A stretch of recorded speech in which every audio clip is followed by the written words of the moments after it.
Donc,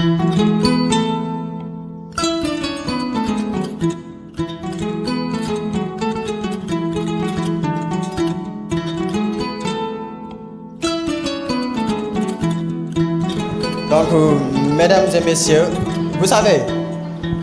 il y a un apophthegme qui dit la parole souffre de 3 mots. De la dire quand il ne faut pas la dire, de la dire où il ne faut pas la dire, et de la dire par qui ne doit pas la dire.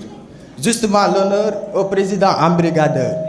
Justement, l'honneur au président unificateur. Justement, l'honneur au président pacificateur. Justement, l'honneur au président serviteur. Mesdames, messieurs, chers auditoires, voici un président toujours présent au cœur de l'esprit des étudiants, toujours présent au cœur de mon cœur, et toujours présent au cœur du cœur de mon cœur, et toujours présent au cœur de ceux qui ont encore un cœur pur. Excellence, vous avez l'esprit Baye Fall parce que vous acceptez toute obligation, toute critique sans crier gare. Excellence, vous avez encore l'esprit Baye Fall parce que vous voulez tout donner, donner tout ce que vous allez sans rien attendre en retour. Excellence, il a l'esprit Baye Fall parce que il ne veut pas atteindre une lumière quelconque dans son entourage pour briller, pour ne pas verser une litanie verbale. Je vais juste introduire son excellence pour qu'il puisse livrer son discours. Merci beaucoup, Président, sous vos applaudissements. Bonsoir, Monsieur le premier magistrat de la ville de Dara, le commandant de la brigade de Dara, le parrain Boukar Niane, Madame la marraine Fatou Thian, les parents d'élèves, chers lauréates, honorables invités, auguste assemblée, recevez mes salutations comme règle de bonne civilité et de bienséance. J'éprouve l'émotion la plus profonde devant vous. Ce sentiment profond, le beau et le vrai, je veux dire que c'est avec un sentiment légitime de fierté, doublé d'une satisfaction jamais égalée et d'un honneur insatiable de me tenir devant vous pour pouvoir m'exprimer avec clarté et conviction. Mesdames, Messieurs, qu'il me soit ainsi permis de saisir cette occasion qui m'est offerte peut-être une fois dans l'année à ma stature du président du Rassemblement des étudiants de Dara à l'Université Anta Diop de Dakar. Pour vous attester ma profonde gratitude et mon fort engagement intime de vous servir. Mon discours est fondé, inspiré et surtout réfléchi autour d'encouragement et de remerciements. Par ma voix, la structure légale légitime qui chapeaute tous les étudiants d'Aroua à l'Université Cheikh Anta Diop de Dakar remercie vivement et pudiquement M. Boukar Niane, adjudant-chef à la police de Golfe Sud, le parrain de la cérémonie, et Madame Fatou Thian, marraine de cette cérémonie d'excellence qui met fin aux 48 heures initiées par les étudiants de Dara en guise d'engagement communautaire et de citoyenneté envers notre localité. Vous n'êtes pas sans savoir que le rassemblement des étudiants de Dara à l'Université Cheikh Anta Diop de Dakar s'est réuni depuis le vendredi matin au sein de cette ville pour un set-setel au niveau de notre mairie qui représente un joyau pour tous les citoyens et nous en premier. De cette activité, nous remercions la marraine associée, l'honorable député Ndeye Fatou Guissé, qui nous a accompagnés sans faille dès le début. Nul n'en disconvient de l'apport minutieux que l'unité de la coordination et de gestion des déchets solides de la section Dara, surnommée UCG, dirigée par M. Pape Amadou Guissé. En cette fin d'activité des 48 heures, nous vous adressons nos remerciements les plus chaleureux à l'endroit de la brigade des eaux et forêts, avec sa tête, M. Sambou. Nous ne pourrions point trouver des mots de remerciement car vous avez été à la hauteur de nos attentes. Soyez en félicité. À toutes les autorités politiques et religieuses et les bonnes volontés qui n'ont ménagé aucun effort pour corroborer la journée d'excellence, le Reducat vous dit un merci. Je vais alors profiter de cette chance et m'adresser aux chers nouveaux bacheliers et bachelières. Pour vous encourager, je paraphraserai William James qui disait en ces termes sages, si vous avez désiré fortement obtenir une chose, vous l'obtiendrez, seulement vous devez le souhaiter exclusivement, sans désir, avec la même passion, sans autre chose qui sont incompatibles. Pour vous dire, beaucoup ont eu une réussite qui dépasse leurs attentes parce qu'ils étaient plus ambitieux, plus sérieux et dynamiques pour pouvoir parvenir à des situations de premier plan. Merci de votre aimable attention. Je vous remercie. maa ngi leen di nuyu di leen sant di leen gërëm di jégaluwaat aussi ci retard bi parce que on avait prévu à 19h donc la cérémonie donc de l'excellence mais vu la situation ak suñ 48 heures yi nga xam ne ñi ngi ko doon def depuis le vendredi matin muy set setal donc panel aussi reboisement aujourd'hui la matinée tey ñu ñëw fii ci cérémonie de l'excellence pour primer les meilleurs lauréats et lauréates de la commune de Dahra di leen wax ne Reducatu ñëpp la ñu xamul Reducat mooy kuréel gu ëmb étudiant Dahra yëpp te nekk fële ci Cheikh Anta Diop de Dakar université Cheikh Anta Diop de Dakar te ñun dañoo bokk ci dëkk bi nekk ay ndawu dëkk bi pare pour servir pour dëkk bi tey lépp lu mënti am feneen dañ koy indi fii nii Daara Jolof parce que ñun Daara moo ñu ñor te on est des acteurs de développement te kii di acteur de développement di acteur de citoyenneté loo xam ne day jëmale sa gox kanam donc je vais pas en tirer en longueur du ma guddal parce que l'essentiel a été dit te guddee na du ma def lu dul di leen remercier di leen wax ne étudiants yi kontaan nañ ci yéen étudiants yi kontaan nañ ci suñu parrains yi su mën a parrain damay généraliser ku ci mel ne honorable député Ndeye Fatou Guissé ku ci mel ne monsieur Boucar Niane adjudant de la police Golf Sud ku ci mel ne la marraine Fatou Thiane depuis États-Unis d'Amérique mu ñuy jàppale nekk suñu maman bu baax aussi donc di remercier waat képp koo xam ne jàpp na ci journée bi les anciens présidents du Reducat le comité des sages les étudiants les chefs religieux donc et surtout le premier magistrat de la ville monsieur le maire Samba Ndiobène Ka parce que tey mënun remercier ñëpp sans ñu remercier ko parce que moom mooy suñu njiit ñun ñëpp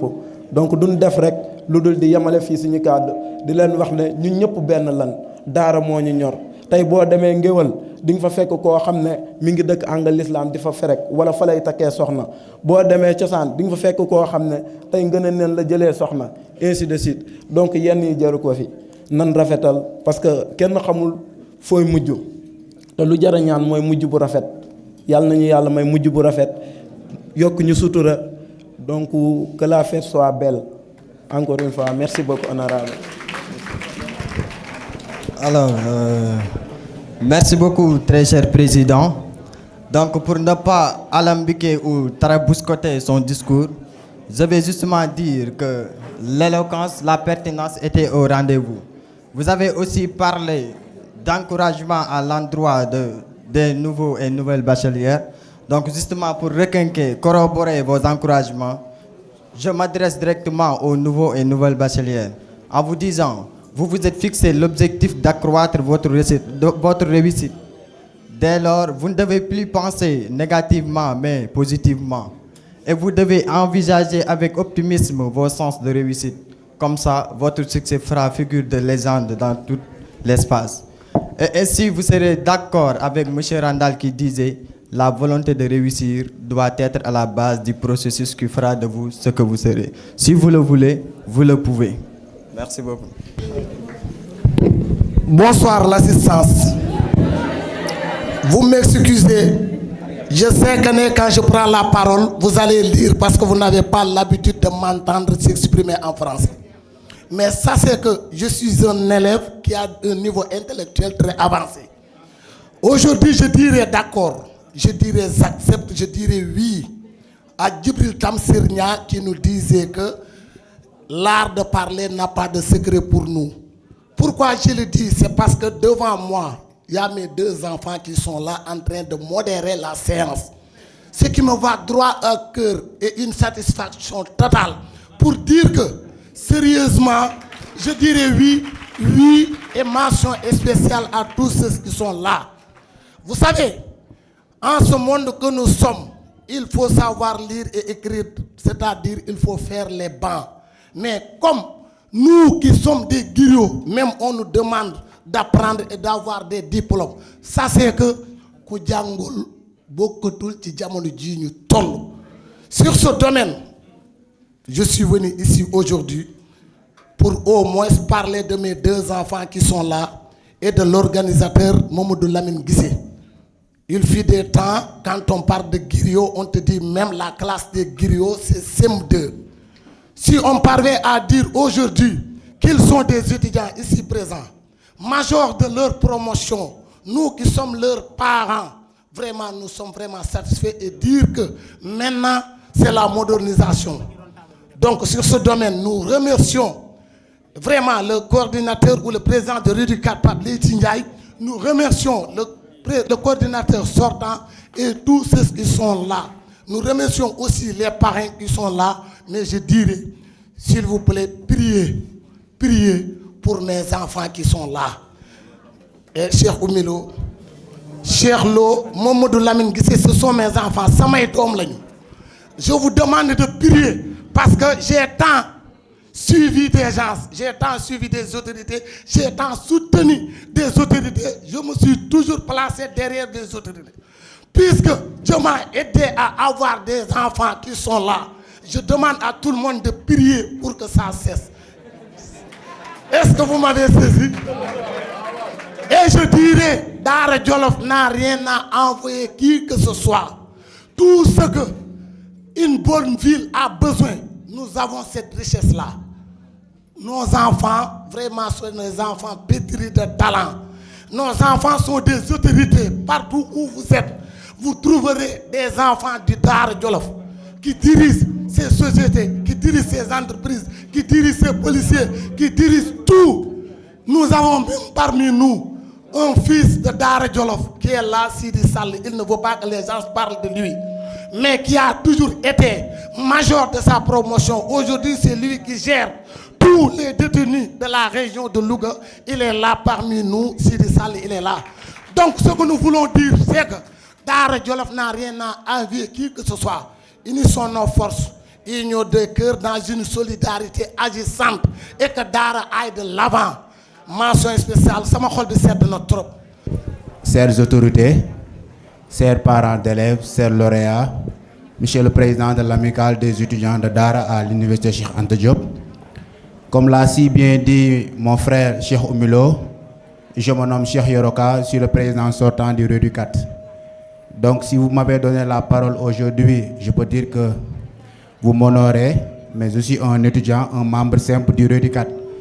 Je suis aujourd'hui comme un simple étudiant. Peut-être j'aurais même pas la possibilité de prendre la parole. Ou bien, si le président parle au nom des étudiants, c'est comme s'il a parlé à mon nom. Mais également, je parle également pour représenter nos invités, les présidents d'amicale des autres communes. Nous avons le président de l'amicale des étudiants de Linguère, Mamadou Sow, le président de l'amicale des étudiants de Boulal Daïka, mais également les autres présidents des autres universités qui sont des ressortissants de Dara comme Dabba, qui est le président des étudiants de Dara à l'université de Sine Saloum, Pape Abdoulaïka, le président des étudiants de Dara à l'IGB, et également les autres universités et les présidents sont aujourd'hui absents. Donc aujourd'hui, je peux dire que je suis content, mais également je suis fier de mes frères. Car quand j'étais le président du Rudicat, j'ai fait tout mon mieux pour que le Rudicat continue d'être une structure reconnue et également une structure respectée et respectable. Mais également, je peux dire qu'après mon règne, mes frères qui m'ont succédé ont fait que moi-même, je n'ai pas pu faire. Car aujourd'hui, ce que le Rudicat a fait à Dara, je peux dire que c'est une grande première et c'est une grande réussite. Et c'est l'éducation qui gagne, c'est les étudiants qui gagnent, c'est Dara qui gagne. Donc mes chers frères, le président, en commençant à la tête, le président Leyti et tout son bureau et l'ensemble des étudiants de Dara à l'université, soyez-en remerciés, soyez-en félicités, car cette journée, c'est une très grande réussite, mais également c'est une fierté pour nous étudiants, nous habitants de Dara. Je ne vais pas monopoliser la parole, donc je m'en arrête là, mais également je remercie le parrain, Boucar Niane, car quand j'étais président, il a parrainé la journée de synthèse philosophique pour les étudiants en classe de terminale. Il réitère son engagement envers la jeunesse d'Idjolof, de Dara en particulier, en acceptant d'être le parrain d'aujourd'hui, la marraine également, mais également notre maman, l'honorable député Ndeye Fatou Guissé, et l'ensemble des autorités de Dara. Donc, mesdames et messieurs, je m'en arrête là et je vous remercie. Merci beaucoup.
Je suis là avec donc une délégation constituée pratiquement de 7 personnes pour représenter le mouvement DEM. Je vais vous présenter la composition de la délégation. Donc je suis venu avec M. Ndaraou Diop, notre papa donc Diababa, notre papa également Souleymane Sow, donc notre maman Ndeye Fatou, et également donc maman je pense qui vient de sortir. Donc voilà la composition donc de la délégation qui est venue au nom donc du mouvement DEM, donc au nom donc de son président M. Idrissa Samb, donc pour vous présenter donc toutes ces remerciements, mais également toutes ces félicitations donc à l'endroit de votre structure. C'est un honneur pour nous aujourd'hui donc d'être avec vous pour célébrer donc l'excellence, pour célébrer tout simplement la crème, pour célébrer tout simplement l'avenir donc de Dara, parce que l'avenir de Dara c'est sa jeunesse, et une jeunesse elle doit être bien formée, elle doit quand même s'instruire. Je pense que ce que nous avons entendu ici quand même comme discours nous rassure. Je pense que nous sommes passés par là parce que nous avons été étudiants. Je vois à côté mon ami donc Modounian qui à l'époque était président donc du REDUCAT. Moi j'étais trésorier donc général du REDUCAT. En tout cas, chers frères, nous vous transmettons nos encouragements. Nous vous demandons véritablement à persévérer davantage, à continuer donc sur cette lancée. Sachez que Djolof aujourd'hui compte sur vous, Dara compte sur vous, et cette localité a besoin demain de vos compétences. Mesdames, Messieurs, je vous remercie de votre aimable attention. A'udhu billahi minash shaitanir rajim. Bismillahir rahmanir rahim. Rabbi israh li sadri wa yassir li amri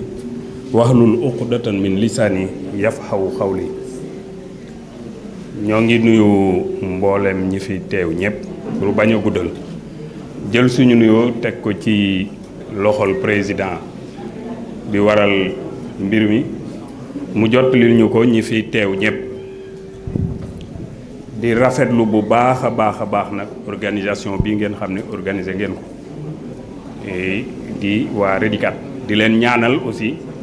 li ngeen ci mébét yàlla may leen lu ci ëpp seen njort di jaajëfal suñu doom yi nga xam ne jël nañu tànk yu rafet yu baax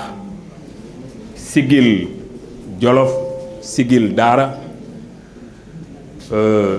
di profité ci occasion bi ndax bëggoon naa leen remercier su ma sañoon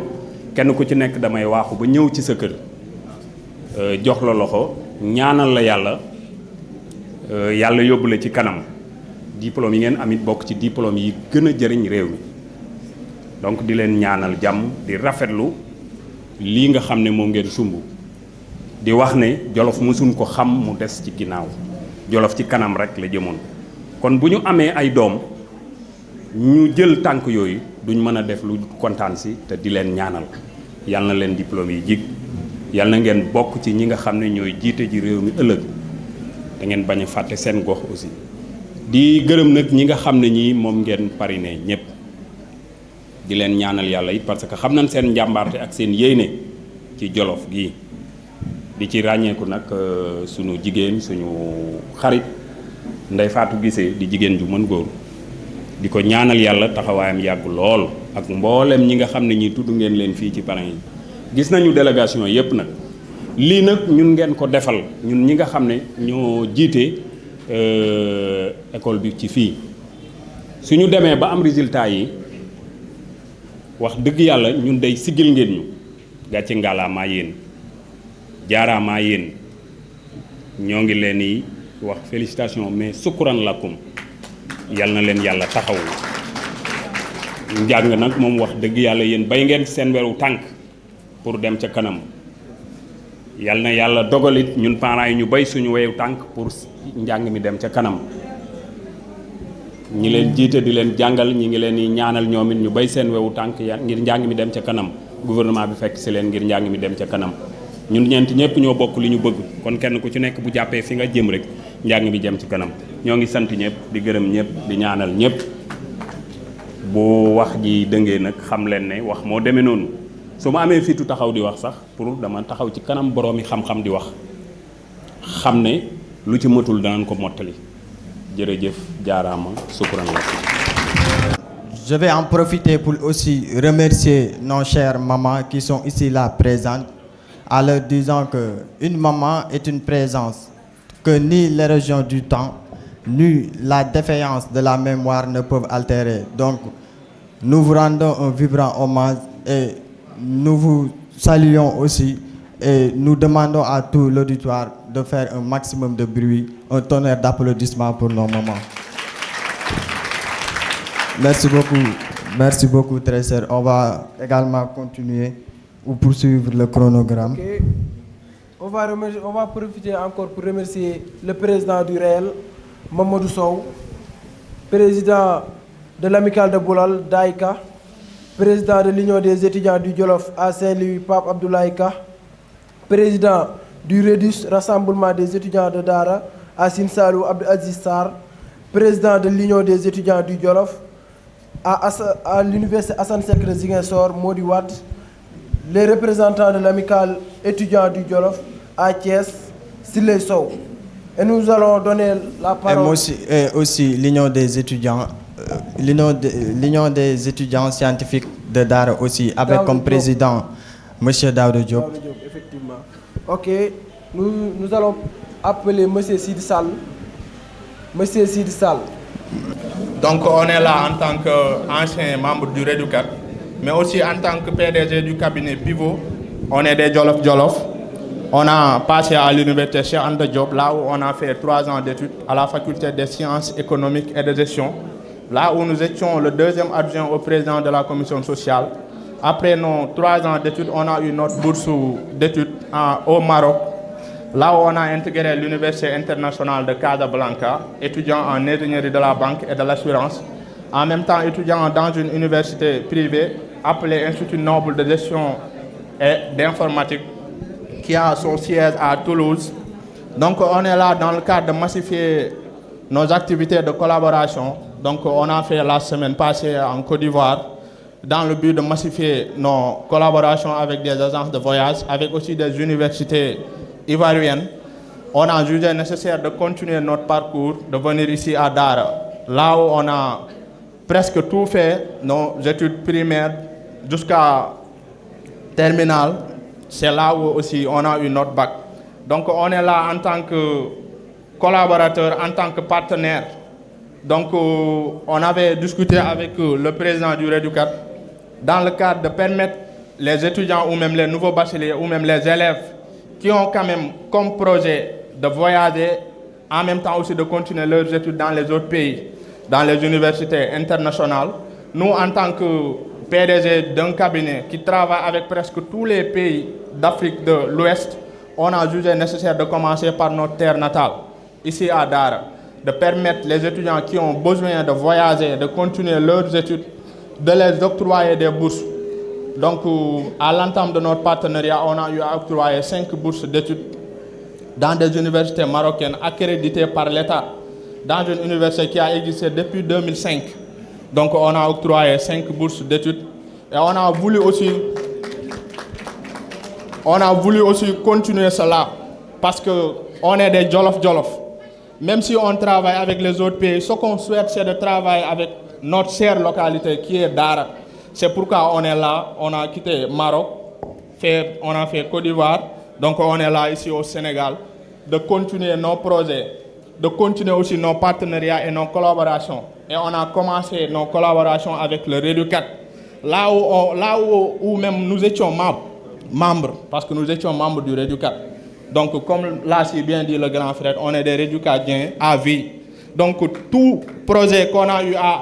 mettre sur place, on va penser à REDUCAT. C'est pourquoi on est là en tant qu'un Jolof, mais en tant qu'un partenaire, dans le cadre de permettre à nos chers frères, surtout les lauréats, de pouvoir bénéficier de ces bourses. On va les orienter, Inch'Allah, on va les accueillir, parce que le cabinet déjà existe au niveau du Maroc. Et Inch'Allah, on va faire le lancement ici à Dar, Inch'Allah. Donc on lance un appel solennel de participer, surtout les parents d'élèves, parce qu'on ne peut pas parler d'étudiants ou élèves sans pour autant inclure les parents, parce que c'est eux qui gèrent quand même tout ce qui est frais et des trucs quand même qui permettent les étudiants de voyager. Donc on lance un appel solennel aux lauréats et aux étudiants de venir quand même bénéficier de ces bourses à travers les REDUCAT. Et Inch'Allah, pour ce qui concerne orientation et prise en charge, le pivot va gérer ça. Donc pour ne pas quand même monopoliser la parole, je tenais à féliciter le REDUCAT actuel, le REDUCAT 2022, par leur travail. Vraiment, on tient à vous remercier, on tient aussi à féliciter tout le monde. Donc merci. Également très cher. Donc je vais introduire l'homme à la communication frappante, un sage du nom de Ouzin. Il va parler au nom de tous les sages en quelques mots, juste en guise de salutation, d'encouragement, de remerciement. Comme on le dit très souvent, l'autre disait que la conscience est un conseil avant l'acte, mais un juge après l'acte. Et ma conscience me dicte que je n'ai pas de parole à prendre ici pour 2 raisons. La première est que je suis en face de mon ancien maître et en primaire, et on dit je veux nommer M. Diababa, et on dit parfois quand on est maître une fois, on n'est pas à vie. Et devant mon père, je n'ai pas de parole à prendre ici. La deuxième chose est que je m'associe, je suis accompagné de mes 2 grands frères amis et conseillers. Et je ne peux pas, par respect et par droit d'aînesse, je n'ai pas de parole à prendre ici, après le discours si élogieux de mon très cher grand frère Sidi Sall. Donc, pour ne pas vous déshonorer, je ne pourrais pas ne pas dire ces petits mots-là. Mais sachez que je m'associe à son discours, je m'associe à ses vœux et qu'Allah exauce ses prières. Merci. Mes salutations à tous les invités qui sont là. Et je salue toutes les délégations aussi.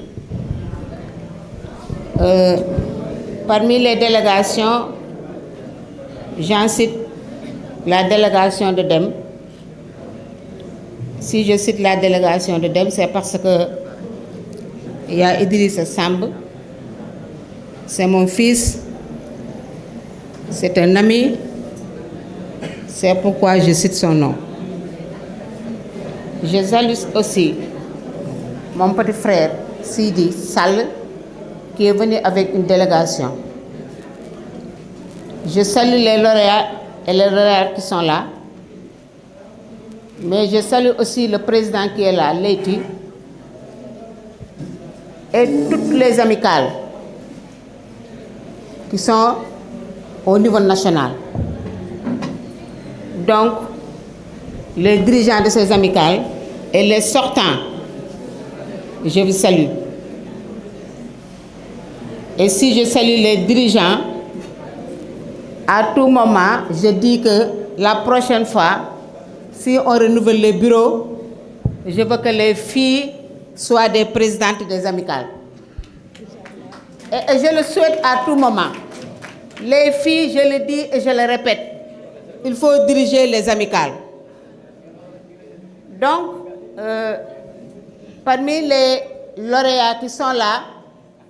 à tout moment, moi, j'en suis fière si je suis des filles qui étudient et je vous encourage.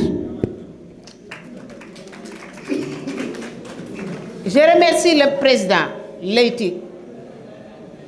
et tout le bureau qui sont à Reducat, qui m'ont choisi comme marraine pendant les 2 journées de set-setal et de reboisement. Sur ce, je remercie le UCG, en même temps les eaux et forêts, le service qui est là, et les eaux et forêts de Linguère, qui ont participé aujourd'hui à cette activité, qui nous ont donné beaucoup de pépinières. Et sur ce aussi, ce matin, on était avec des jeunes qu'on a recrutés au niveau du ministère de l'Environnement sur ce. Je remercie le président de la République qui veille toujours sur la jeunesse pour que cette jeunesse puisse travailler. Je peux dire que vous les jeunes, je peux dire au niveau de la commune, même au niveau départemental, vous savez très bien que vous êtes l'avenir du pays. Donc, ces 48 que vous avez organisés, c'est un axe de citoyenneté et nous vous en remercions beaucoup. Vous avez montré que vous faites partie de cette population du Djolof et vous faites partie de cette population de la commune de Dara. Donc nous vous remercions et nous vous encourageons. Cette année, il y a 4 filles qui ont eu des mentions. Il y a une qui a eu une mention très bien et je pense bien qu'il y a 3 filles qui ont la mention bien. Je vais m'engager aujourd'hui ici pour prendre en charge leur inscription pour l'année qui va venir au niveau de l'université. Donc, c'est ça que je voulais dire. Et nous remercions aussi les mamans qui sont là. Je sais très bien que vous avez beaucoup participé pour la réussite des études de vos enfants. Donc, nous remercions beaucoup les mamans. Dama ci wax rek tuuti ci wolof dañuy sant di gërëm ñi fi toog ñëpp nag di nuyu ñëpp bàyyiwuñu kenn toutes les délégations qui sont là di beral nuyoo nag suñu sëriñ bi toog di suñu xarit di suñu lépp di nuyu parrain bi ak marraine bi bu mën a parrain bi nag mën naa wax ne tey sax li ma gën a indi ci la bokk parce que sama doom la yàlla dogal may bàjjanam di léppam mu won ma ne ma bàjjankat dañ maa def parrain bu ma sañoon tey nga jiite li nga xam ne mooy sama délégation kon tey bu ma fi ñëwee ñëw naa fi ay casquettes yu bari mais casquette boobu moo ma gën a neex tey ndax ñun dañu fier ci suñu doom yi suñu xale yi nga xam ne tey dañoo xam ne comme ni ko Fox waxee ku na xam na ne tey dañu toll ci jamono joo xam ne ku jàngul bokkoo ñoom nañu xam loolu bàyyi lépp xam na tey avenir àddina bi avenir suñu Sénégal gi jàng am na ci solo ak njàng bu mën di doon nag ngeen xam loolu di jàng kon damay ñëwaat rek ci jigéen ñi di am fierté ci yéen tey ku xool année bii que ne jigéen ñi tey ñoo am des mentions une fille qui a une mention très bien ñeneen ñi ci des am mention bien kon du ñu def lu dul di leen encourager du ñu bay góor ñi nag parce que ci ngeen bokk mais jigéen ñi daal sama xol sedd na ci yéen trop ma bëgg nag ngeen gën a continuer ci loolu toujours nag ma di ko wax à l'université waxoon naa ko daaw université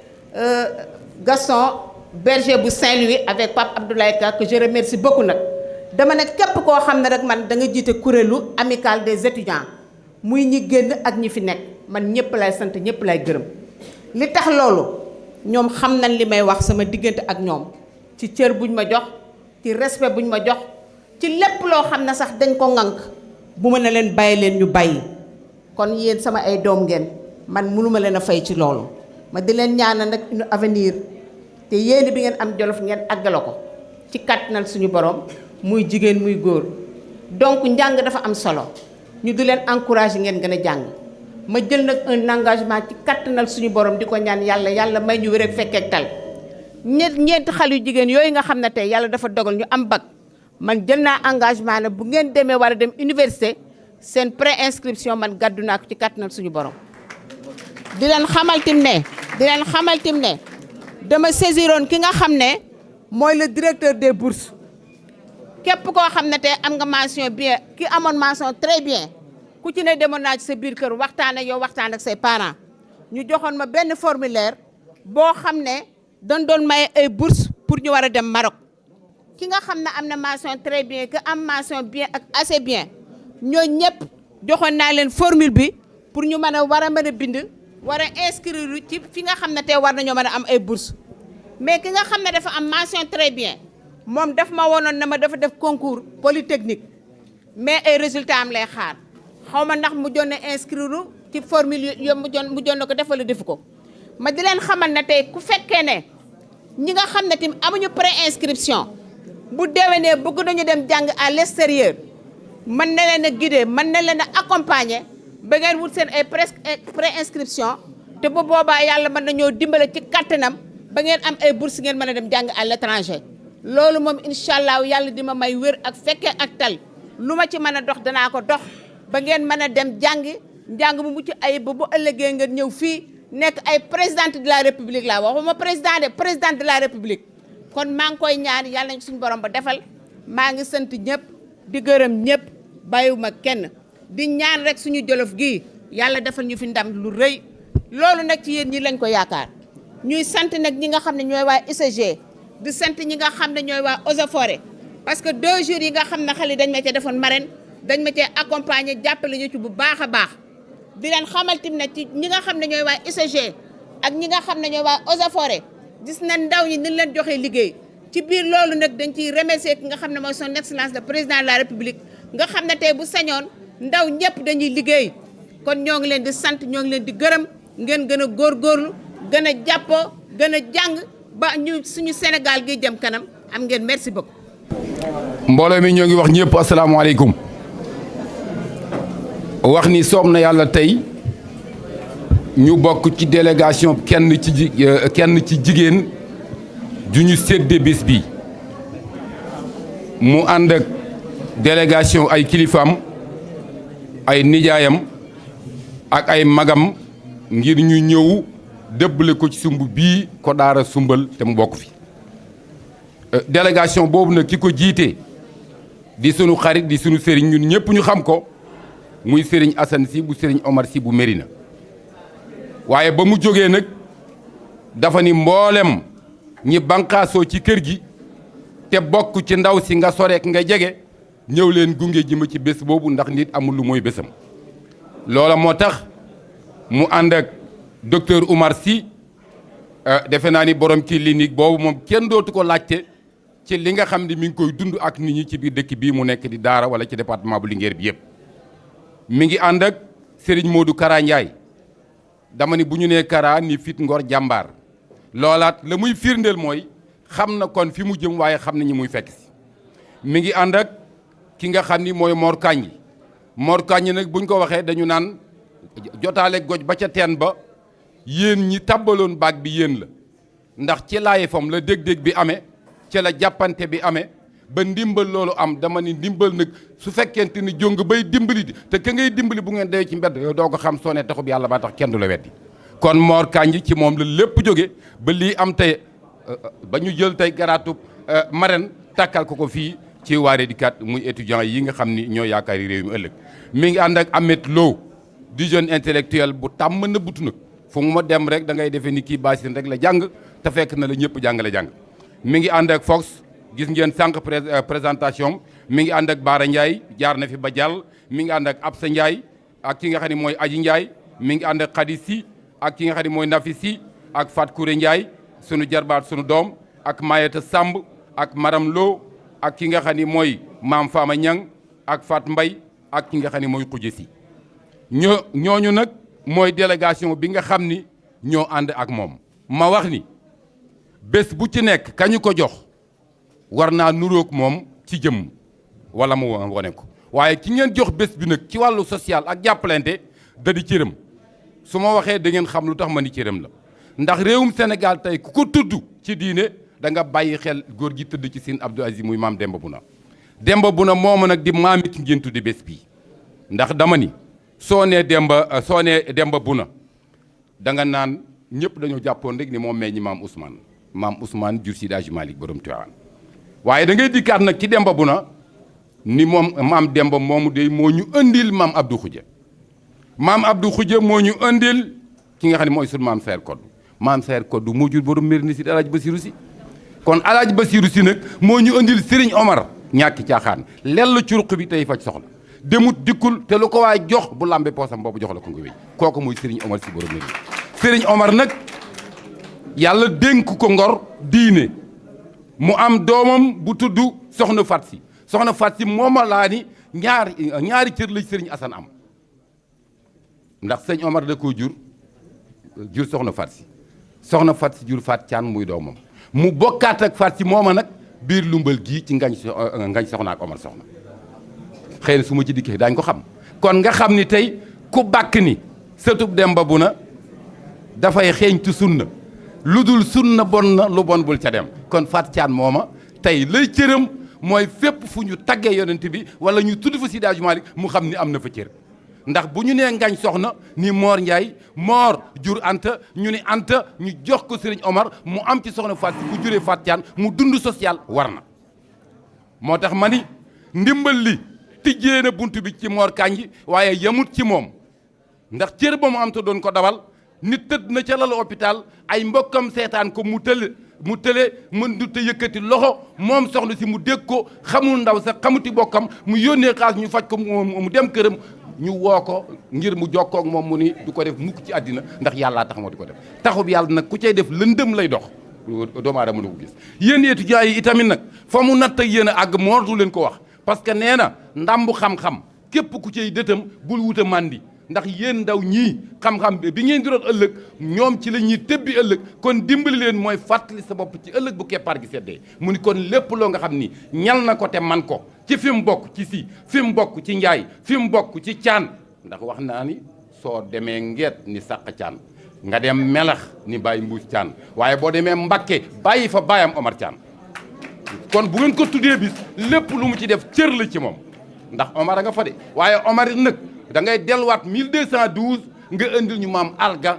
Saane mu jóge Casamance ngir sàmm diineem sàmm ngorom law ba dugg Jolof soppi koo tax ñu indi caan kon loola buñ ko joxee bés tey Jolof gépp toog ay sëriñam toog ay nijaayam toog mbokki ndeyam toog ay xaritam toog bés boobu ñu ko jox ngir mu mérito ko faaw mu delloo njukkal nag doomi Jolof yëpp delloo njukkal gi mooy sargal bés bi sargal Mor mi tijji bunt bi waaye sargal leen yéen ñi ko tuddee parce que dama ni ku ni tëf di tudde naa ko diw turoo bu jógee baj géwal yaa ko yëkkati nee na sant na leen gërëm na leen te yoon wi mu dugg ak yéen xalaatul ni am na yem lépp luy man-manam luy kattanam yéen ak mbokkam yi lépp lu ngeen joxoñ te yàlla dénk ko dana ko def fi sabilillahi te yàlla rek tax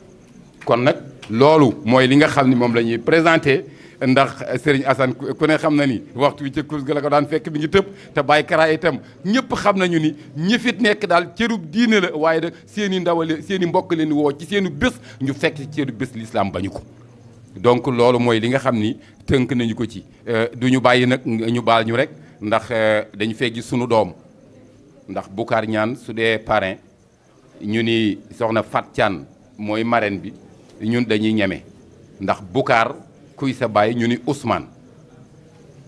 kuy sa nijaay kuy sa bàjjan ñu ni Khady Ñaan noo tudd ñu ni Bukaar di intellectuel bu mag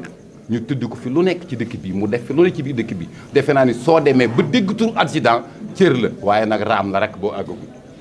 da nga àgg ci teete da nga àgg ci jëkkati ba demal sa bopp demaloo ko sa bopp dañoo jëmoo jàpp say mbagg ba tey ma kontaan ci lool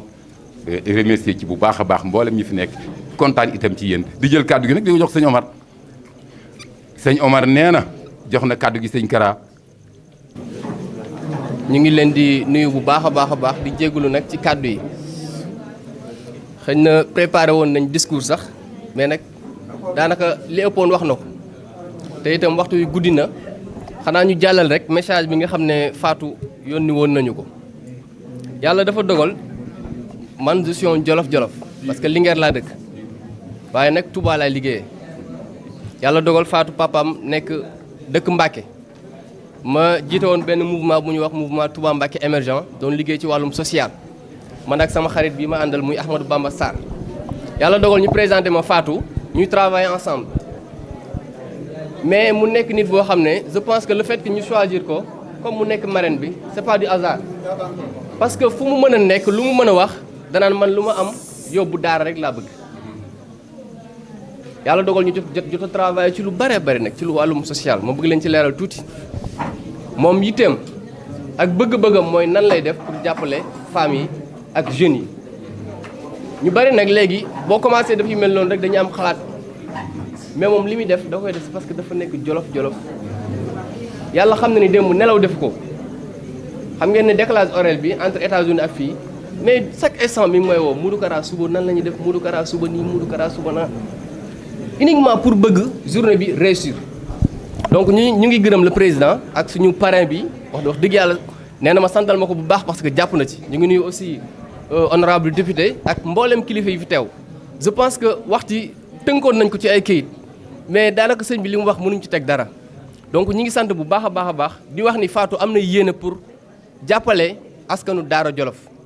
mi ngi États-Unis mu ngi liggéey mënoon def comme tout le monde jàpp boppam jënd ay këram ay otoom mais toujours mu ngi xool lan mooy suñu étudiants yi lan la femme yu daara bëgg lan moo manqué daara déjà démb si guddi nee na ma déjà am naa ay partenaires yoo xam ne bi ma leen décroché yàggul bientôt bu mu ñëwee Sénégal dinaa def le tout pour xool naka la ñuy jàppalee femmes yi parce que aussi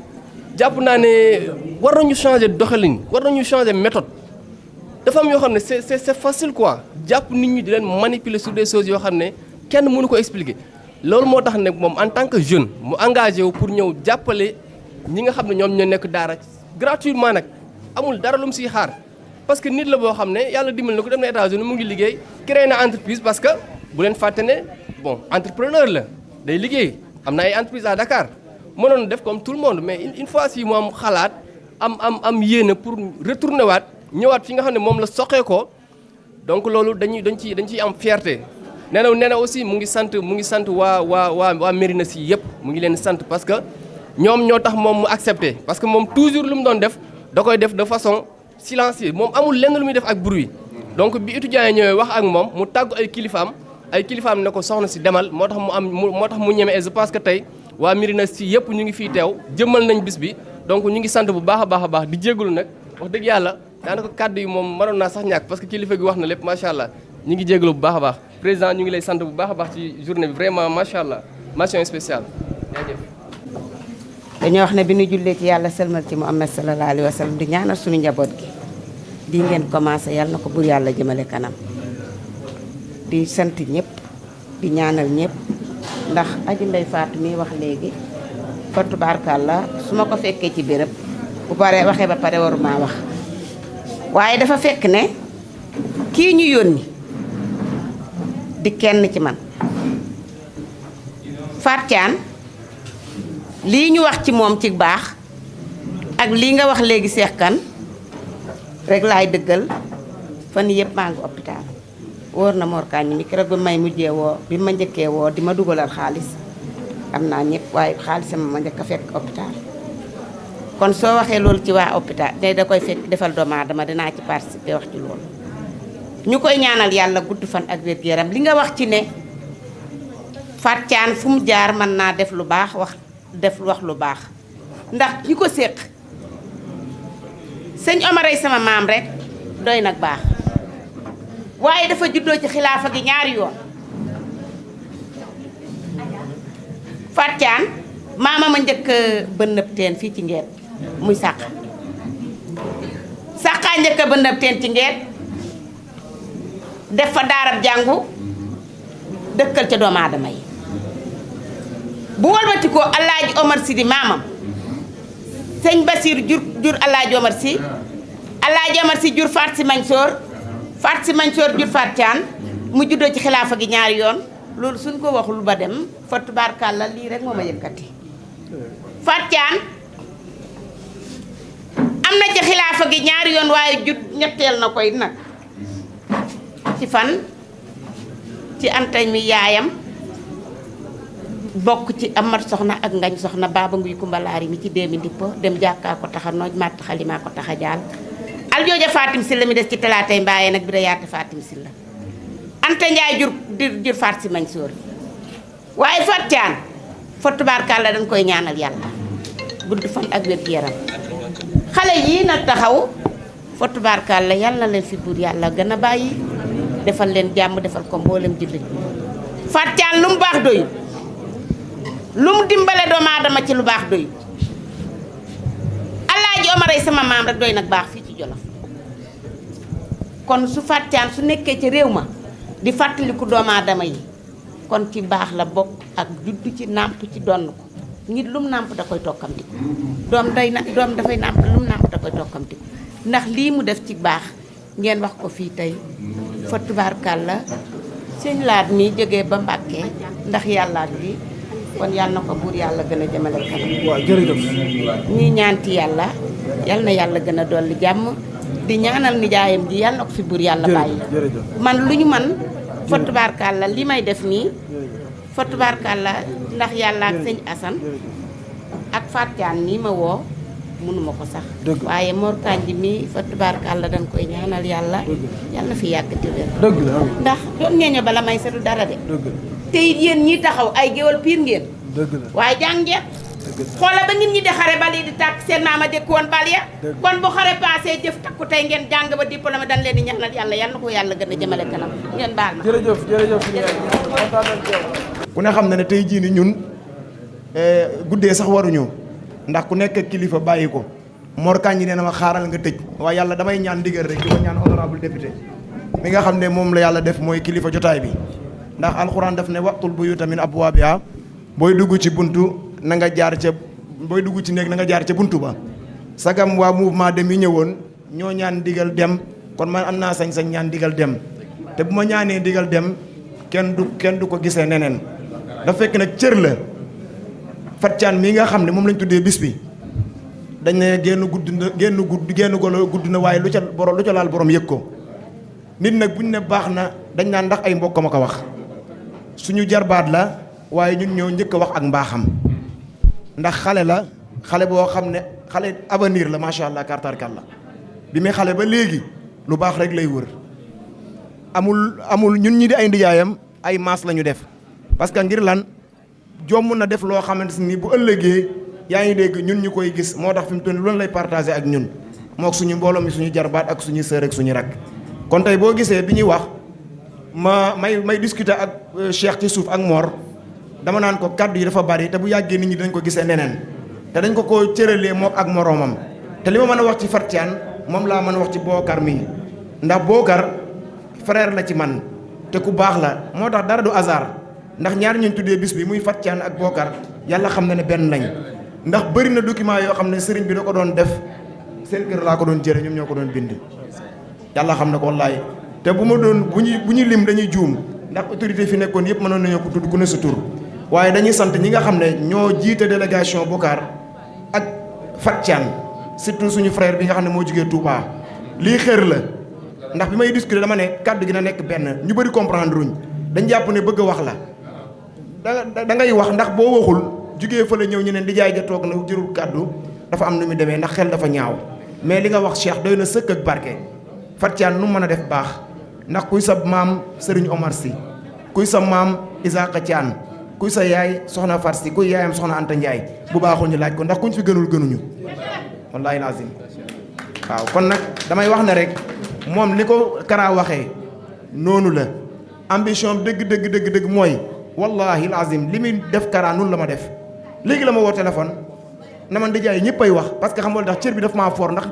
nit ñi bëri nañ waaye dañoo jéggi ñëw jox ma cër te cër nag li nga wax rek ku la tuddee bis de seetlu dara fi mu toll nii moo ni may waxee ci Fatia noonu laay waxee ci Bokar yàlla xam ne sant nañ leen gërëm nañ leen di ñaan yàlla gën a dooleel leen seen kattan ak seen mbégte fi ngeen li ngeen bébét bëgg faa yeggale dëkk ba ak réew mi yàlla ngeen ko fa yeggale Fatia nag li ambition dëgg mooy nu mu def ba Jolof jëm kanam yàlla xam na ko wallahi lazim kon di sant ñëpp di gërëm ñëpp di baalu xaq ñëpp kaddu yi li fi jug ña xam ne du ci ñun ci yàlla la li ci dëng nag ña xam ne rek ci doomu aadama bi doon wax moo ñàkk solo mu ne nag lii moo ko yëkka tegoon ko ci loxoom yaayam Mam Sofi mu am ngànt ñëwul mu ne na ko teg ci loxoom yaayam Khady Si mu ànd ak ay frère am ay sœur am te kat li ma gën a neex ci Fatia mooy fàttewul xaritu démbam ndax man bi mu naan ma Absa fàtte woon naa ne xaritam Absa xaritam la woon bi mu naan ma jooja fàtte woon naa ne joojam xaritam la woon bi mu naan ma Mor Kanji mi ak keneen su ma limee damay juum kon Kara yow mi jógee Touba yaag sa collègue bi jërë ngeen jëf di nuyu ñëpp nag di baalu xàq ñëpp di wax ngeen jéggal ma rek Fatia moo leen ko jox jërëjëf. Je suis l'actuel président de la commission sociale du rassemblement des étudiants de Dara à l'université Cheikh Anta Diop de Dakar. Aujourd'hui je ne pouvais pas me taire parce que dañu parrainé koo xamante ne nii sama grand la ñun dañu nekk ci gestion nekk ay jeunes yoo xamante ne nii suñu ay moroomu jeunes ñoo yaakaar si ñun peut-être loo xamante ne nii am nañ ko peut-être loo xamante ne nii amuñ ko. Boucar l'année passée lorsque j'étais à la place de Cheikh Lo et de donc École Pro en tant que chargé de la communication il a été le parrain. mu ñëw jàppale Reducat sous le mandat de Cheikh Yoroka ma nekkoon chargé de communication mu ñëw jàppale ñu ren également mu yokkaat dooleem en tant que mu nekk président de la commission sociale mu ñëwaat doonaat parrain encore donc c'est une personne boo xamante ne nii fekk na ma Reducat pendant 2 ans donc ci loolu kese dama koy remercier beneen bi pour bañ a guddal Boucar dafa doon grand boo xamante ne nii man dem naa bureau am 2 fois te loolu rare na si les autorités koo xamante ni man dem naa sa bureau 2 fois fekk naa ko bureau ba muy nekk Parcelles fekk naa ko bureau ba muy nekk Golf actuellement damay am malade kenn daf may woo PCS sama papa dafa feebar wala affaire yooyu du ma bàyyi ma fen dama koy transmettre directement numéro Boucar ba bi si mujj dafa nekkoon ci mariage ma woo ko te malgré mu ngi ci mariage dafa ma décroché mu ne ma allo wakil ma ne ko waaw dama am problème lii ak lii maa ngi lay transmettre numéro booy bi mu daal di traité ak booy bi jàppale ko et tout donc moom dafa doon koo xamante ni nii buñ amoon man su ma amoon 3 yu mel ne Boucar sama gestion Reducat pour mettre l'étudiant dans de très bonnes conditions socialement donc dinaa ci réussir di ñaan di lancer un appel aux autres personnages yi nga xamante ni ñu ngi fii parce que gestion dafa métti merci beaucoup donc bañ a guddal bu baax a baax di remercier également honorable ak donc beneen marraine bi merci beaucoup. En lui et ce qui me plaît en lui est qu'il ne fait pas partie de ces hommes de loi qui reçoivent des ordres qu'ils exécutent sans savoir pourquoi et à qui profitent ces ordres. Il ne fait pas également partie de ces hommes de loi libéralement dotés d'argent, de privilèges, qui butent et torturent des innocents, sachant qu'ils jouissent d'une parfaite immunité et n'ont pas de compte à rendre. Vous savez également ce qui me plaît en lui, c'est que c'est un Tidjane affirmé, un disciple de Serigne Babacar Sy avéré, le marabout le plus élégant, le plus éloquent,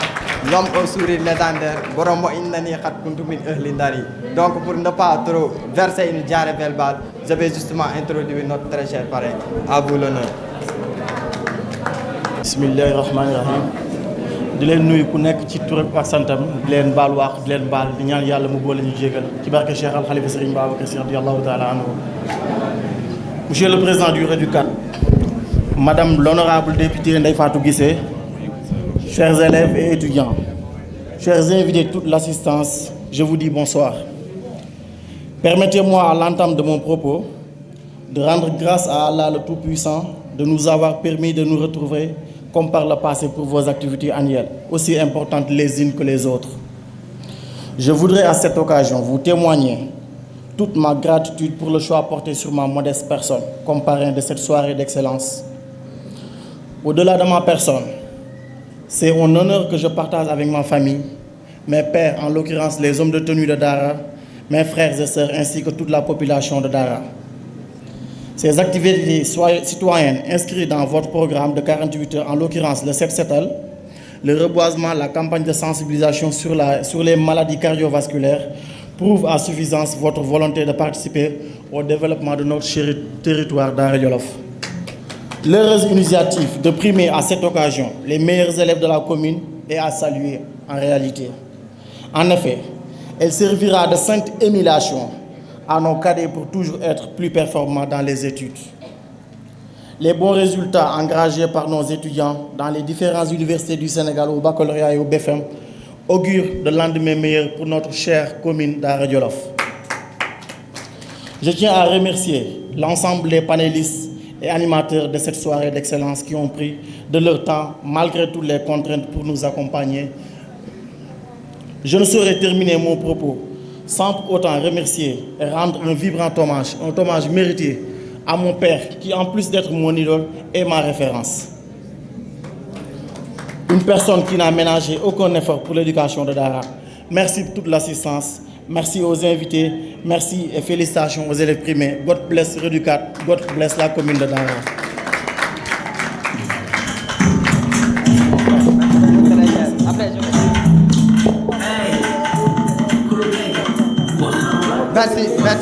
Merci beaucoup DJ. Merci. Remercier le parrain de la journée parce qu'il a beaucoup corroboré pour la réussite de la journée. Il nous a appuyés par tous les moyens du bord. Bon, il a fait ce qu'il devait faire et il a fait de son mieux aussi pour la réussite de cet événement. Donc, merci beaucoup encore une fois, monsieur le parrain, l'adjudant à la police nationale. Merci beaucoup. On ne saurait jamais vous remercier assez. De même que la marine aussi, madame Daïfatou Tian. Donc, ils ont tout fait en tout cas pour la bonne marche de l'événement. On va remercier M. Ahmed Laïlo, comme j'ai l'habitude de le nommer, l'homme des grandes situations. Il est aussi le numéro 10 de l'ICNR, il est aussi un professeur d'éducation physique en quelque sorte. Merci beaucoup Ahmed Laïlo. Merci beaucoup également à Mor Kandji. Donc, c'est une occasion de le dire. C'est une occasion aussi de remercier Mor Kandji devant l'auditoire. Parce que je vais m'exprimer en Wolof pour être plus évanescent. Parce que tant qu'il y a fini problème avec force de l'ordre en quelque sorte. Donc, il a usé de tous les moyens pour nous soutenir. Parce que moi, je suis beaucoup d'injustice. Donc, maximum d'applaudissements pour lui. Et aussi, d'activer les contacts. À chaque fois, à 23h, je vais mettre en relation avec telle personne, je vais leur une forte somme pour aussi nous subvenir sur nos besoins. De même que le président, de même que Cheikh Lo aussi, non lay def ak mom. Donc, merci beaucoup Mor Kandji, content nañ ci yow trop. Apport bi ça a été d'une grande nécessité en quelque sorte. Merci également à Tala Ginda Gaye, c'est aussi comme mon coordonnateur là koy tuddé parce qu'en quelque sorte mom aussi révolutionnaire là. Il est aussi venu au nom de l'association And Samb Sa Gox bu nek au niveau de Nerlé. Je remercier aussi Mohamed Lo, c'est aussi un représentant politique. Nous avons dit Alkaline, aussi pour en quelque sorte garnir avec sa présence l'auditoire, la soirée d'excellence. Nous remercions également l'éminent président. C'est un homme de loi,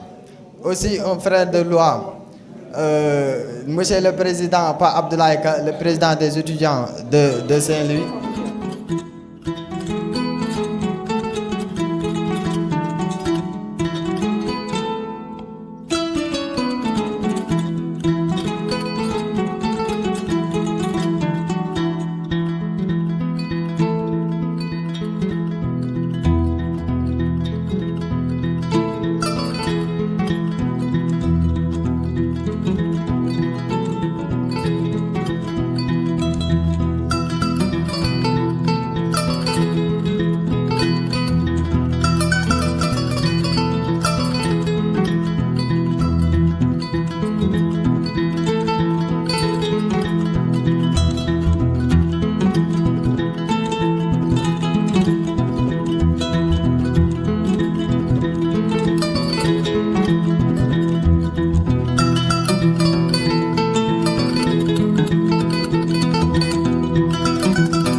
je peux dire que ça c'est un rêve que je viens de réaliser. xale bu ndaw la damay toog sama néeg gis ñi koy interviewé TFM ma génne sama téléphone di filmer télé bi pour man ko poster statut parce que ça c'est une fierté man j'ai été honoré rien que pour avoir choisi ma modeste personne comme parrain mais lii honneur gënu ko mag et comme on a l'habitude de le dire l'histoire retiendra lii c'est une fierté et man bon comme ni ko honorable député waxoon man la tey taxaw naa bon je sais pas ndax yaayam mi ngi fi wala papaam et tout ça mais taxawu parrain pour cette dame là te xam naa ni franchement li ñu yéene ci moom wala li ñu niseur ci moom du fii lañ koy wax mais man personnellement je mérite en parrain à cette demoiselle et je ne cesserai de la féliciter parce que li mu def nii c'est une fierté pour tout le Jolof pour dire vrai lii c'est pas facile elle a honoré tout le Jolof elle a honoré toute la région de Louga donc lii c'est une fierté man ma joxoo diplôme d'honneur diplôme de reconnaissance lii l'histoire retiendra franchement merci infiniment monsieur le président merci encore une fois de plus merci le REDU 4 ça c'est un honneur que vous me faites de plus merci infiniment je ne saurais jamais vous remercier assez merci beaucoup monsieur le